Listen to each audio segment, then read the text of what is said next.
चलिए स्टार्ट करते हैं हमारा आज का लेक्चर। मैं आज आपको बताने वाली हूँ चोरी थेफ्ट के बारे में। आईपीसी में क्या चीजें हम पढ़ते थे, अब बीएनएस में क्या चेंजेस हुए हैं। देखो बहुत मेजर चेंज हुआ है चोरी को लेके। यहाँ पर हमारे गलती करने के चांसेस हो सकते हैं क्योंकि प्रॉब्लम बेस्ड जो क्वेश्चन आता है उसमें हमसे गलती हो सकती है पनिशमेंट को लेके। डेफिनेशन में कोई चेंजेस नहीं है लेकिन पनिशमेंट में बहुत बड़े चेंजेस हैं। तो यहाँ पर मैं आपको कंप्लीट बताने वाली हूँ, आईपीसी और बीएनएसएस को एक साथ आपके सामने रखूंगी बहुत इजी तरीके से। मैं माधुरी वेलकम करती हूँ आपका एमबी लॉ क्लासेस में। आज अपने बीएनएस और आईपीसी दोनों को मिला के थेफ्ट के बारे में पढ़ने वाले हैं कि चोरी क्या होती है। देखो सबसे पहले आपको सेक्शन याद करने चाहिए कि आईपीसी में हमारे पास दो सेक्शन होते थे, एक होता था 378 और एक होता था 379। ओनली चोरी की बात कर रही हूं, जबकि बीएनएस में हमें एक ही सेक्शन पढ़ना होता है 303। इसके सबसेक्शन 1 में डेफिनेशन बताई गई है और सबसेक्शन 2 में यहाँ पर हमें इसकी पनिशमेंट बताई गई है। तो आप अभी डायरेक्ट अगर साथ में लेकर बैठे हो तो बीएनएस के सब 303 सबसेक्शन 1 के साथ कोरिलेट करके लिखो आईपीसी का सेक्शन 378 और 303 के सबसेक्शन 2 के साथ कोरिलेट करके लिखो 379। ठीक है, क्योंकि यहाँ पर सबसेक्शन 1 हमें डेफिनेशन बताता है, सबसेक्शन 2 हमें पनिशमेंट बताता है। अब देखो जब हम चोरी पढ़ रहे हैं तो चोरी के लिए हमें 5 इंग्रेडिएंट जो है वो देखने हैं। सबसे पहला इंग्रेडिएंट है यहाँ पर संपत्ति। देखो संपत्ति जो है वो कौन सी संपत्ति है, जंगम संपत्ति है, जंगम संपत्ति है। अब जब हम किसी व्यक्ति की जंगम संपत्ति को उठा रहे हैं तो उस व्यक्ति की कब्जे में से ले रहे हैं क्योंकि वो संपत्ति क्या है, किसी व्यक्ति के कब्जे में है।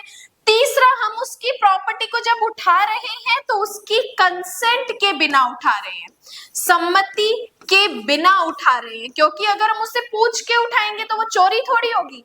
उसकी प्रॉपर्टी को उसी के कब्जे में से हम उसकी बिना कंसेंट के उठा रहे हैं, प्लस हमारा इंटेंशन क्या है, बेईमानी का इंटेंशन है। अब बेईमानी की डेफिनेशन हम ऑलरेडी बीएनएस में पढ़ते हैं, आईपीसी में भी पढ़ते थे।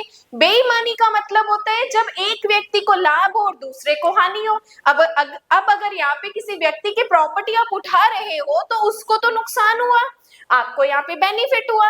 तो हम जब एक को नुकसान और दूसरे को अपने लाभ होता है तो उसे अपने बेईमानी कहते हैं। प्लस पांचवा इंटेंशन क्या है, हम हटाते हैं, हटाना। ये जो हटाना वर्ड है ना वेरी इंपॉर्टेंट है, क्योंकि इसी हटाने वर्ड से हमें पता चलता है कि जरूरी नहीं है कि प्रॉपर्टी को वहां से आप लेके जाओ। अगर आप उससे हटा भी देते हो, बाधा को हटा देते हो, तो इट मीन्स ये समझा जाता है कि आपने चोरी का अपराध पूरा कर लिया। तो 5 इंग्रेडिएंट जो है आपको अपने माइंड में याद रखने हैं चोरी के लिए कि पहला क्या है, चोरी हमेशा मूवेबल प्रॉपर्टी की होती है। दूसरा, हम किसी व्यक्ति के कब्जे में से संपत्ति को उठाते हैं। तीसरा, उसकी कंसेंट के बिना उठाते हैं। चौथा, हमारा इंटेंशन होता है बेईमानी का। और पांचवा, हम उसे हटाते हैं तो हम क्या करते हैं, चोरी का अपराध करते हैं।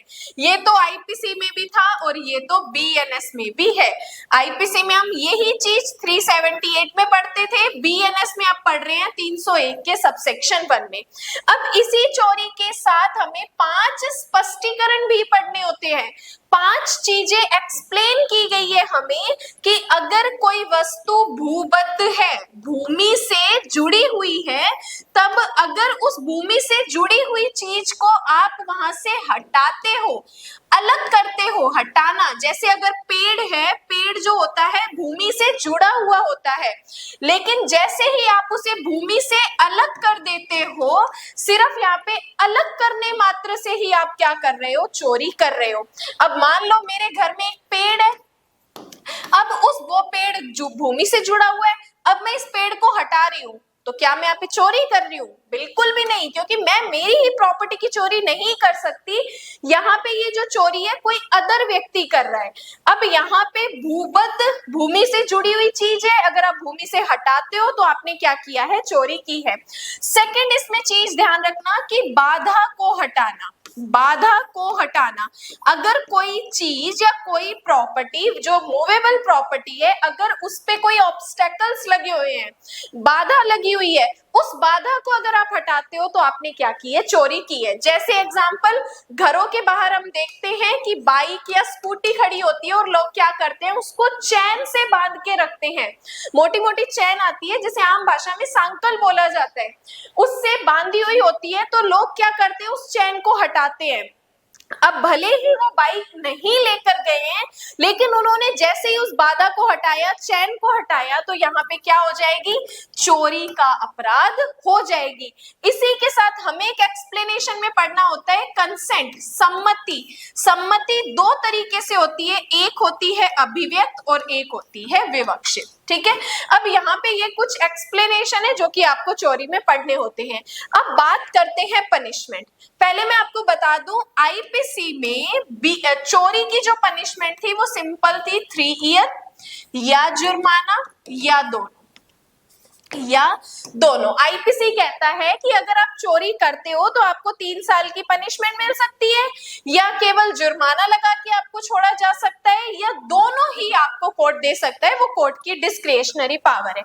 लेकिन यहाँ पे बीएनएस में इंटरेस्टिंग चीज क्या है, बीएनएस का सेक्शन 303 सबसेक्शन 2 कहता है कि अगर आप चोरी करोगे तो 3 साल की पनिशमेंट या जुर्माना या दोनों आपको मिलेगा। ये चीज तो आईपीसी ने भी कही। लेकिन यहाँ पे कहता है कि अगर आपने पहली बार चोरी की है तब तो आपको ये पनिशमेंट मिलेगी, लेकिन अगर आप दूसरी बार चोरी का अपराध करोगे, सब्सिक्वेंट दूसरा अपराध करोगे, बार बार चोरी करोगे, तब आपको मिनिमम 1 साल की पनिशमेंट तो मिलेगी ही मिलेगी, जो कि मैक्सिमम यहाँ पर 5 ईयर तक की हो सकती है। जो कि मैक्सिमम यहाँ पर कितनी हो सकती है, 5 ईयर तक की हो सकती है, और साथ ही साथ आपको जुर्माना भी भुगतना पड़ेगा। तो इंटरेस्टिंग चीज क्या है, जब भी प्रॉब्लम बेस्ड क्वेश्चन आए तब ध्यान रखना, पहली बार कोई व्यक्ति चोरी कर रहा है तो 3 साल की पनिशमेंट उसे दे देना। दूसरी बार या पश्चातवर्ती अपराध किया है तब हम उसको मिनिमम 1 साल की पनिशमेंट देंगे और मैक्सिमम 5 साल तक की पनिशमेंट देंगे। ये था हमारा एक मेजर चेंज। इसके बाद बात करती हूँ 303 सबसेक्शन 2 के प्रोविजो का। देखो, परंतु कहता है कि अगर ऐसी प्रॉपर्टी की चोरी होती है जिसकी वैल्यू 5,000 से कम की है, ध्यान से सुनना, बहुत अच्छा चेंज है, प्री का क्वेश्चन भी आ सकता है, इवन इंटरव्यू में भी पूछा जा सकता है कि जब प्रॉपर्टी की वैल्यू 5,000 रुपए से कम की है और उस प्रॉपर्टी की चोरी होने के बाद आप उसके ओनर को प्रॉपर्टी लौटा दे रहे हो, पुलिस को लौटा दे रहे हो, तब यहाँ पर आपको कौन सी पनिशमेंट मिलेगी, सामुदायिक सेवा की पनिशमेंट मिलेगी। सामुदायिक सेवा की पनिशमेंट मिलेगी। अब 3 चीजें ध्यान रख लो, फिर से आपको बता रही हूं कि जब भी चोरी का अपराध होता है, सुनना, पहले मैंने क्या बताया, चोरी के अपराध में 5 इंग्रेडिएंट मेन होते हैं। पहला, जंगम संपत्ति की चोरी, दूसरा कब्जे में से चोरी, तीसरा बेईमानी से हटाते हैं, चौथा यहाँ पर हमें कहा जाता है कि हटाना वर्ड जो है वो इंपॉर्टेंट है, और पांचवा बेईमानी से, कि अगर कोई मूवेबल प्रॉपर्टी किसी व्यक्ति के कब्जे में से बेईमानी से हटाते हैं कंसेंट के बिना तो वो चोरी होती है। चोरी के लिए पनिशमेंट कितनी है, 3 साल की पनिशमेंट या जुर्माना या दोनों। लेकिन अगर यहाँ पे कोई व्यक्ति ने दूसरी बार अपराध किया है, दोबारा अपराध किया है, तो मिनिमम 1 साल की पनिशमेंट मिलेगी, साथ ही साथ जुर्माना भी भुगतना पड़ेगा। मिनिमम 1 साल तो मिलेगी ही मिलेगी, मैक्सिमम 5 साल तक बढ़ाई जा सकती है। लेकिन अगर कोई व्यक्ति ऐसी प्रॉपर्टी की चोरी करता है जिसकी वैल्यू 5,000 से कम की है, 5,000 से कम की है, तो यहाँ पर अगर वो प्रॉपर्टी लौटा देता है, यहाँ पे लौटाना जरूरी है, अगर लौटा देता है तो फिर यहाँ पे उसको सामुदायिक सेवा कम्युनिटी सर्विस की पनिशमेंट मिलेगी। तो ये यहाँ पे इस पनिशमेंट में जो चेंजेस किए गए हैं आईपीसी और बीएनएस में, ये यहाँ पे पनिशमेंट में मेजर चेंज था। तो यहाँ पर मैंने आपको चोरी को बहुत इजी तरीके से आईपीसी और बीएनएस के साथ कोरिलेट करके बताया है। अब इसके बाद जाके बेरेक देखोगे तो चीजें एकदम इजी क्लियर हो जाएंगी। जो जो चीजें मैं शॉर्ट में बता रही हूँ वो वहां पर आप लिखिए, क्योंकि चोरी का मेंस का क्वेश्चन आता है जिसमें एसेंशियल एलिमेंट भी लिखने पड़ते हैं, आवश्यक तत्व लिखने पड़ते हैं। तो आवश्यक तत्व जो मैंने बताए हैं वही आपको लिखने हैं। क्लास हेल्पफुल लगी है मैम स्टूडेंट्स तो क्लास को लाइक कर दो। इसके अलावा यूट्यूब पे 399 का जुडिशरी बैच चल रहा है, न्याय यात्रा जुडिशरी बैच, वो आप ज्वाइन कर सकते हैं, जिसमें बीएनएस और पोक्सो चल रहे हैं। 59 की मेंबरशिप है, वहां पे सीपीसी चल रहा है, बीएससी कर चुके हैं। अगर आप एआईपी 20 का एग्जाम दे रहे हो तो एमडी लो क्लासेस ने 99 रुपीज में केवल 99 रुपए में आपके लिए notes plus MCQs one liner ready किए हैं। तो डिस्क्रिप्शन में एक नंबर मिल रहा होगा, उससे आप मुझे कॉन्टेक्ट करके 99 रुपीज के एआईबी 20 के नोट्स और एमसीक्यूज बाय कर सकते हैं। बाकी आज के लिए धन्यवाद एंड जय हिंद।